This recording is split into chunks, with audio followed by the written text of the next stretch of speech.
दोस्तों, आज हम बात करेंगे पाकिस्तान के हेड कोच माइक हैसन के बारे में। माइक हैसन ने कल मीडिया से बात की। उस बातचीत के दौरान माइक हैसन से सबसे ज्यादा जो क्वेश्चन पूछे वो यही थे कि मोहम्मद रिजवान को टीम से क्यों निकाला। माइक हैसन साहब ये कहते हैं कि मोहम्मद रिजवान को टीम से वो नहीं निकलवा रहे या उन्होंने नहीं निकाला। आजकल ये तासुर दिया जा रहा है या सब ये बात कर रहे हैं कि माइक हैसन ही सबसे बड़ा रीजन है मोहम्मद रिजवान को टीम से निकालने वाला। एक तरफ तो ये बात कह रहे हैं, ठीक है, दूसरी तरफ वो कह रहे हैं कि उन्होंने ये सब कुछ नहीं किया। मोहम्मद रिजवान पहले से ही जब वो आए T20 टीम से बाहर हो चुके थे। ये बात उनकी सच है कि मोहम्मद रिजवान पहले से ही T20 टीम से बाहर हो चुके थे। बट जब वो वेस्ट इंडीज के जो दौरे पे गए, जहां माइक हैसन साहब एज अ हेड कोच, पहला ही टूर था माइक हैसन साहब का, वहां पे जनाब मोहम्मद रिजवान की बुरी परफॉर्मेंस थी एज अ कैप्टन।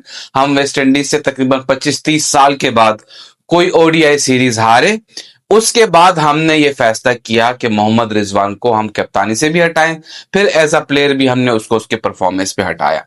अब बात यह है कि 2024 की जो माइक हैसन साहब बात कर रहे हैं, जहां मोहम्मद रिजवान को कप्तानी से हटाया गया, उस पूरे ईयर में पाकिस्तान ने सिर्फ 2 ओडीआईस जीते थे। ये बात भी ठीक है, वैलिड पॉइंट है। बट जो गोरे कोच होते हैं या जो भी कोच आता है, क्या वो उससे पहले स्टडी करके नहीं आते? आते हैं ना। उन्हें पता होता है ना टीम के बारे में। किस तरह पता चलेगा? स्टडी करते हैं ना कि किस प्लेयर की क्या परफॉर्मेंस है, किसने पिछले साल में क्या परफॉर्मेंस दी, कौन सा प्लेयर एज अ कप्तान जो पाकिस्तान को लीड कर रहा है उसकी एज अ कप्तान क्या परफॉर्मेंस है।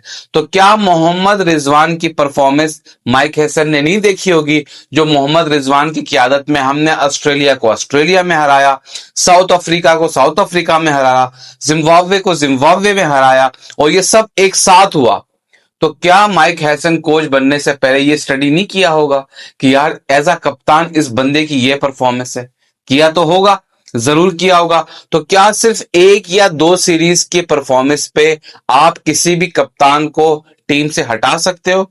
नहीं, बिल्कुल नहीं हटा सकते। आपको पूरा देखना पड़ता है कि वो किस तरह परफॉर्मेंस करते हुए या देते हुए आया है।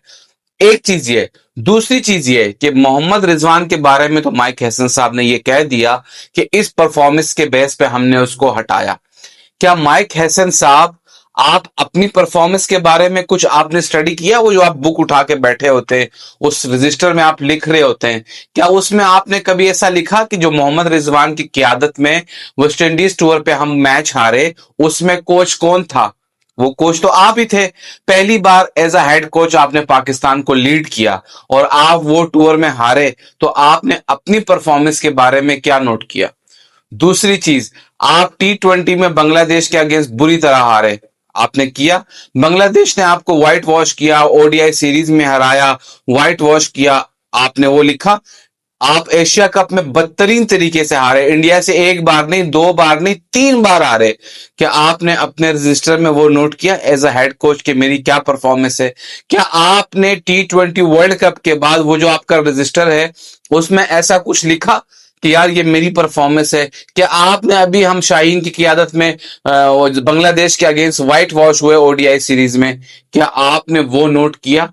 क्या आपके रजिस्टर में सिर्फ मोहम्मद रिजवान का ही नाम आ रहा है? आपके रजिस्टर में क्या शादाब खान का नाम नहीं आ रहा कि चैंपियन ट्रॉफी के बाद शादाब खान की एज अ ओजीआई ऑलराउंडर क्या परफॉर्मेंस है, या इन T20 क्या परफॉर्मेंस है? उस रजिस्टर में ये लिखा नहीं जा रहा। आप तो कहते हो कि शादाब खान अगर पाकिस्तान टीम का हिस्सा नहीं बनता तो फिर मैं एज अ कोचिंग ही छोड़ देता हूं। तो छोड़ दो भाई, हमें तो नजर आ रहा है, आपको नजर नहीं आ रहा। आपको पसंद है वो बात अलग है। क्या आपके रजिस्टर में रिजवान के अलावा शादाब या शाहीन की परफॉर्मेंस नजर नहीं आई कि एज अ कप्तान उसकी क्या परफॉर्मेंस है, as a player as a bowler उसकी क्या परफॉर्मेंस है? क्या उस रजिस्टर में वो कुछ नहीं लिखा जा रहा?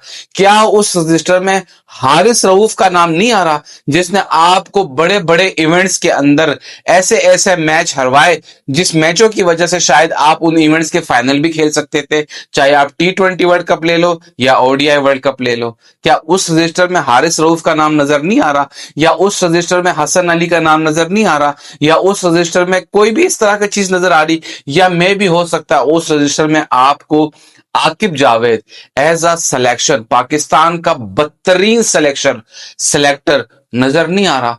क्या आपको उस रजिस्टर में Mike Hesson as a Pakistan का बदतरीन हेड कोच, T20 हो या ओडीआई हो, वो नजर नहीं आ रहा? क्या सिर्फ मोहम्मद रिजवान ही नजर आ रहा है? सिर्फ मोहम्मद रिजवान नजर नहीं आ रहा, आपको खुद को भी देखना चाहिए, अपने गिरेबान में झांकना चाहिए कि आप प्लस आकिब जावेद, पहले हमारी क्रिकेट को बर्बाद करने वाला वो शख्स था आकिब जावेद, फिर आप आए, रही सही कसर आपने सब पूरी कर दी, आप हमारी क्रिकेट को बदतरीन से बदतरीन करते जा रहे हो, बट आपको सिर्फ मोहम्मद रिजवान ही नजर आ रहा है। माइक हसन साहब ने कल एक बात और कही कि मोहम्मद रिजवान को चेंज करने का एक और रीजन है कि पाकिस्तान का जो मिडल ऑर्डर है वहां पर स्ट्राइक रेट का बहुत प्रॉब्लम चल रहा है। ये जो स्ट्राइक रेट का मंजन है ना, ये आकिब जावेद ने शुरू किया माइक हसन के साथ मिलके, सलमान अली आगा को कप्तान बनाया, स्ट्राइक रेट करते करते बाबर को टीम से बाहर निकलवाया, स्ट्राइक करते करते करते इन्होंने हमारी टीम को बदतरीन से बदतरीन कर दिया। वो जो बाबर और रिजवान की क्यादत में हमारी T20 का जो स्ट्राइक रेट था वो कम अज कम दुनिया के बेहतरीन टीमों में आता था। अब हम दुनिया की बुरी टीम में भी लास्ट नंबर पे आ चुके हैं। तो ये स्ट्राइक रेट का मंजर हमें ना बेचो, अगर बेचना है तो फिर खुद को बेचो या खुद को शो करवाओ कि जो स्ट्राइक रेट की हम बात 3 साल से कर रहे हैं वो हमने ठीक कर दिया है, आपने तो वो भी ठीक नहीं किया। तो अगर आप स्ट्राइक रेट की बात कर रहे हो तो मेरे ख्याल से मैं अगर कहूं कि अब्दुल समद एक अच्छा चॉइस है आपके पास, या गाजी गौरी हो गया, इस तरह के अच्छे चॉइस है आपके पास, बट इन सब से ज्यादा जो स्ट्राइक रेट के बेसिस पे पाकिस्तान टीम में डिजर्व करता है वो हसन नवाज करता है। तो आपने उसको क्यों नहीं सिलेक्ट किया? या आपने रजिस्टर उठा के बाकी सारी स्टडी नहीं की कि पाकिस्तान को किसकी जरूरत है और किसकी जरूरत नहीं है? आप सिर्फ बातें कर रहे हैं, और बातें कर करके आपने हमारी टीम का बेड़ा गर्क कर दिया है।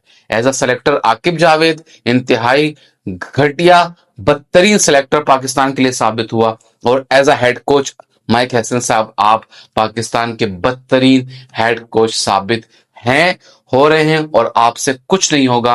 हम ये बात जानते हैं क्योंकि ना आप एज अ प्लेयर इतने अच्छे थे और ना ही आप एज अ हेड कोच इतने अच्छे हैं। अल्लाह पाक करे कि हमारा जो ऊपर बंदा बैठा हुआ है उसकी आंखें खुल जाएं और आप जैसे गंदगी से हमारी जान छुड़वा दें। क्रिकेट कहानी में आज इतना ही। अल्लाह हाफिज।